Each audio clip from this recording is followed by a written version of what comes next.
ঢাকার উত্তরার milestone school and কলেজে প্রশিক্ষণকালে বিমান বিধ্বস্তের ঘটনায় শহীদ ফ্লাইট লেফটেন্যান্ট তৌকির ইসলামের পরিবারের পাশে দাঁড়িয়েছেন বিএনপির চেয়ারপারসন ও সাবেক প্রধানমন্ত্রী বেগম খালেদা জিয়া এবং দলের ভারপ্রাপ্ত চেয়ারম্যান তারেক রহমান।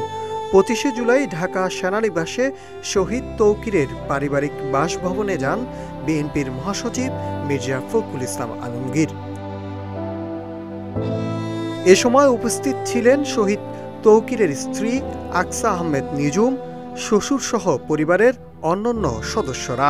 শহীদ পরিবারের সদস্যদের সঙ্গে সাক্ষাৎকালে তাদের প্রতি বেগম খালেদা জিয়া ও তারেক রহমানের পক্ষ থেকে গভীর শোক ও সহমর্মিতা জানান। 21 জুলাই বাংলাদেশের ইতিহাসে এক শোকাবহ দিন হিসাবে চিহ্নিত হয়ে থাকবে।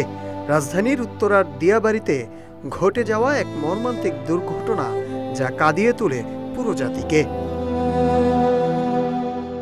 উত্তরার মাইলস্টোন স্কুল অ্যান্ড কলেজের ক্যাম্পাসে বাংলাদেশ বিমান বাহিনীর একটি প্রশিক্ষণ বিমান F-7 BGI বিধ্বস্ত হয়।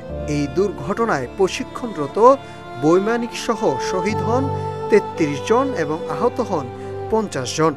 নিরাপদ আকাশসীমা এবং শিক্ষাঙ্গনের মতো স্পর্শকাতর এলাকায় এমন দুর্ঘটনা গোটা জাতিকে হতবাক করে তোলে। এই হৃদয় বিদারক ঘটনায় স্কুল শিক্ষার্থী, শিক্ষক ও স্থানীয়দের মধ্যে সৃষ্টি হয় চরম আতঙ্ক। রাষ্ট্রীয় পর্যায়ে শোক ও সহানুভূতির পাশাপাশি দুর্ঘটনার কারণ অনুসন্ধানে তদন্ত কমিটি গঠন করা হয়েছে। বিমান বাহিনীর পক্ষ থেকে জানানো হয়েছে, আহতদের চিকিৎসা এবং ক্ষতিগ্রস্তদের পাশে থাকার সর্বাত্মক চেষ্টা চালানো হচ্ছে। Nahid Hasan, news desk, Ittefaq.